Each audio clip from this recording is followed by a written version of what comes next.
So everyone, welcome back to another video. তো megastar Shakib খানের upcoming cinema কি হতে চলেছে কনফার্মলি, এবং এর সাথে সাথে সে শুটিং এর সাথে যুক্ত হবে, এবং তাণ্ডবের বক্স অফিস কালেকশন নিয়েও তোমাদেরকে আপডেট দেবো। দেখো, মূলত শাকিব খানের আহ তাণ্ডব সিনেমার যেরকম box office collection day by day উঠে আসছে, সেটা কোথাও গিয়ে খুবই কম, মানে 13 লাখ 15 লাখ। কারণ সিনেমাটা অবশ্যই পাইরেসি করে ইম্প্যাক্ট ফেলেছে, এবং ইভেন তুমি যদি দেখবে তাদের যে সাকসেস পার্টিটা ছিল, সেখানেও কিন্তু শাকিব খান এসে একটা পয়েন্ট কিন্তু সে রেখেছিল যে যেন পাইরেসির এগেনস্টে যেন সবসময় সাকিবিয়ান যে সমস্ত ভাই বোনেরা আছে তারা যেন সেই বিষয়টার উপর যেন নজর দেয়। কারণ এই জিনিসটা কখনো মেনে নেওয়া যাবে না। একটা সিনেমা একটা ইন্ডাস্ট্রিকে রিপ্রেজেন্ট করছে, এবং ইভেন এই সিনেমাটা বিদেশেও ভালোভাবে চলতে পারতো, বাট কোথাও গিয়ে সেই সিনেমাটার উপর ইম্প্যাক্ট পড়লো। এবং শাকিব খান অলরেডি একটা টার্গেট নিয়েছিল যে আমার ইন্ডাস্ট্রির সিনেমা ধীরে ধীরে যেন 100 crore ক্লাবে পৌঁছায়, এবং তারপরে আমরা সেই জিনিসটাকে নিয়ে আরো মানে বেশি ভাবনা চিন্তা করব।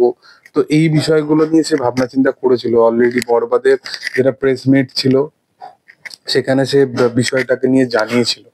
তো যাই হোক, সেটা আর বলার কিছু নেই। তাণ্ডব কোনোভাবেই 100 কোটি কালেকশন বা বরবাদের ওই কালেকশনটাকে ধরতে পারবে না। সেটা যেটা সত্যি সেটা সত্যি।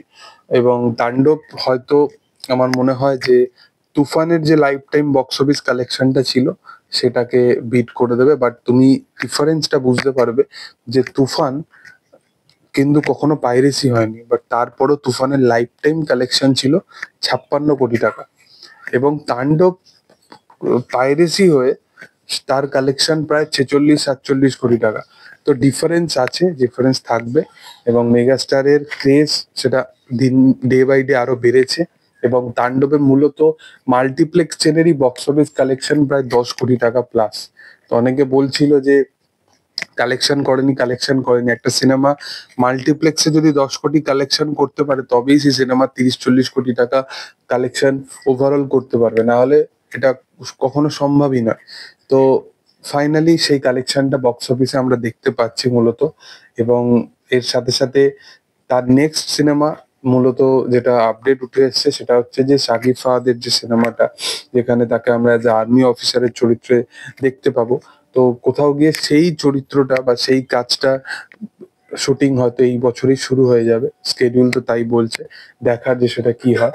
তবে তোমাদের কি বক্তব্যের বিষয়টা নিয়ে সেটা তোমরা অবশ্যই কমেন্টে জানাতে পারো। ভিডিও ভালো লাগলে অবশ্যই লাইক করো, শেয়ার করো, সাবস্ক্রাইব করো চ্যানেলটাকে, এবং পাশে থাকা বেল আইকনটা অবশ্যই প্রেস করে দিও। Thank you all, by.